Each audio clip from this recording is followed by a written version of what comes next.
मध्य प्रदेश के धार जिले में स्थित भोजशाला लंबे समय से विवाद में रही है। करीब 800 साल पुरानी इस भोजशाला को लेकर हिंदू मुस्लिम मतभेद हैं।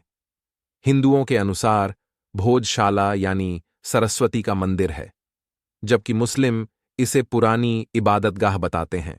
मध्य प्रदेश के धार जिले का विवादित सरस्वती मंदिर भोजशाला को लेकर हाईकोर्ट की इंदौर खंडपीठ का बड़ा आदेश आया है। कोर्ट ने यहां एएसआई के सर्वे को अनुमति दे दी है। बता दें कि भोजशाला को मां सरस्वती का मंदिर माना जाता है, तो मुस्लिम इसे मस्जिद बताते हैं। इसका विवाद भी लंबे समय से चला आ रहा है। हिंदू संगठन के लोग बताते हैं कि धार की ऐतिहासिक भोजशाला उसके नाम से ही स्पष्ट है कि यह राजा भोज द्वारा स्थापित सरस्वती सदन है। यहां कभी 1000 वर्ष पूर्व शिक्षा का एक बड़ा संस्थान हुआ करता था। बाद में यहां पर राजवंश काल में मुस्लिम समाज को नमाज के लिए अनुमति दी गई, क्योंकि यह इमारत अनुपयोगी पड़ी थी। पास में सूफी संत कमाल मौलाना की दरगाह है।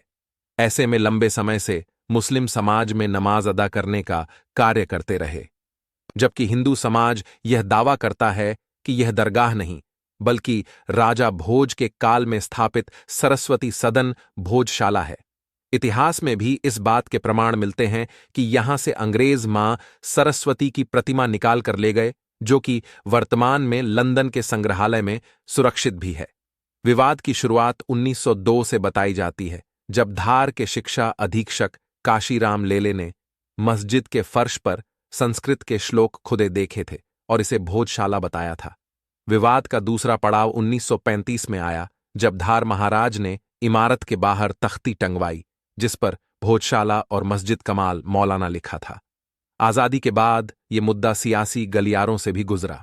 मंदिर में जाने को लेकर हिंदुओं ने आंदोलन किया। जब जब वसंत पंचमी और शुक्रवार साथ होते हैं, तब तब तनाव बढ़ता है। 1456 में भोजशाला को ढाया गया। इतिहासकारों के अनुसार 13वीं और 14वीं सदी में मुगलों ने देश में आक्रमण किया। महमूद खिलजी ने भोजशाला में मौलाना कमालुद्दीन के मकबरे और दरगाह का निर्माण कराया। साथ ही प्राचीन सरस्वती मंदिर भोजशाला को ढाकर उसके अवशेषों से उसके भोजशाला का रूप परिवर्तित कर दिया। आज भी प्राचीन हिंदू सनातनी अवशेष भोजशाला में स्पष्ट रूप से नजर आते हैं। इसके बाद से ही भोजशाला मुक्ति को लेकर विवाद जारी है। अंग्रेजों के शासनकाल में हुए सर्वे में यहां हुई खुदाई में भोजशाला में पूर्व में स्थापित माता सरस्वती वाग्देवी की प्रतिमा मिली, जिसे बाद वे अपने साथ ले गए। सदियों तक वीरान पड्ढी रही भोजशाला और विवाद के बीच रियासत काल में यहां राज परिवार के घोड़ों के लिए घास और चारा भरा जाता था। इसी बीच तत्कालीन धार के राजा आनंदराव पवार चतुर्थ की तबीयत बिगड़ी।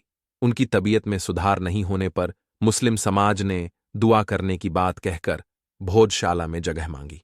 तत्कालीन दीवान खंडेराव नाटककर ने 1933 में मुस्लिम समाज को भोजशाला में नमाज पढ़ने की अनुमति दे दी थी। वहीं हिंदू समाज प्रतिवर्ष बसंत पंचमी पर यहां आयोजन करता रहा। तत्कालीन दिग्विजय सरकार ने जारी किया एक तरफा आदेश देश की आजादी के बाद भोजशाला का विवाद और बढ़ते हुए कानूनी लड़ाई में बदल गया। प्रशासन ने मंगलवार को हिंदुओं को पूजा और शुक्रवार को मुस्लिम समाज को नमाज पढ़ने की अनुमति दे दी। में प्रशासन ने भोजशाला में आम नागरिकों के प्रवेश पर प्रतिबंध लगा दिया। इस दौरान हिंदुओं को वर्ष में एक बार बसंत पंचमी और मुसलमान को प्रति शुक्रवार 1 से 3 बजे तक नमाज पढ़ने की अनुमति दी गई। पुरातत्व विभाग ने भोजशाला में आगामी आदेश तक प्रवेश पर प्रतिबंध लगा दिया, लेकिन मुसलमानों को नमाज की अनुमति जारी रही। तत्कालीन मुख्यमंत्री दिग्विजय सिंह की सरकार में आए इस एक तरफा आदेश से विवाद और गहराया। हालांकि कोर्ट के जरिए हिंदुओं को 2003 में फिर से पूजा करने की अनुमति मिल गई और पर्यटकों के लिए सशुल्क भोजशाला को भी खोल दिया गया। इसके बाद से लगातार भोजशाला को लेकर न्यायालयीन लड़ाई जारी है। हर साल बसंत पंचमी पर हिंदू समाज यहां कार्यक्रम करता है, लेकिन शुक्रवार के दिन बसंत पंचमी पड़ने से कई बार विवाद की स्थिति बनती है। ऐसे में कई पूरा धार जिला तनाव में रहा है। चुनाव में भी मुद्दा बनी भोजशाला। 2003 के विधानसभा चुनाव में धार की भोजशाला को भी मुद्दा बनाया। भाजपा ने इस समय प्रदेश में बड़ी जीत हासिल की और उमा भारती प्रदेश की मुख्यमंत्री बनी थीं। इसके बाद से भाजपा सरकार लंदन के एक म्यूजियम में रखी मां सरस्वती वाग्देवी की प्रतिमा को लाकर भोजशाला में स्थापित कर इसे मुक्ति कराने की बात कही थी। अब न्यायालय में भोजशाला के सर्वे के फैसले को सुरक्षित रखे जाने के बाद एक बार फिर इसकी चर्चा शुरू हो गई। वर्ष 1902 में लॉर्ड कर्जनधार मांडू के दौरे पर आए थे। उन्होंने भोजशाला के रखरखाव के लिए 50,000 रुपये खर्च करने की मंजूरी दी थी। तब सर्वे भी किया गया था। 1951 को धार भोजशाला को राष्ट्रीय स्मारक घोषित किया गया है।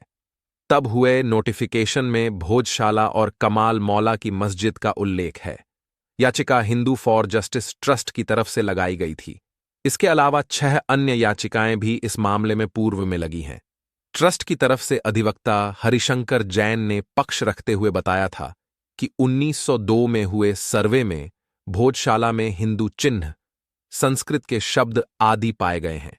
इसकी वैज्ञानिक तरीके से जांच होना चाहिए ताकि स्थिति स्पष्ट हो।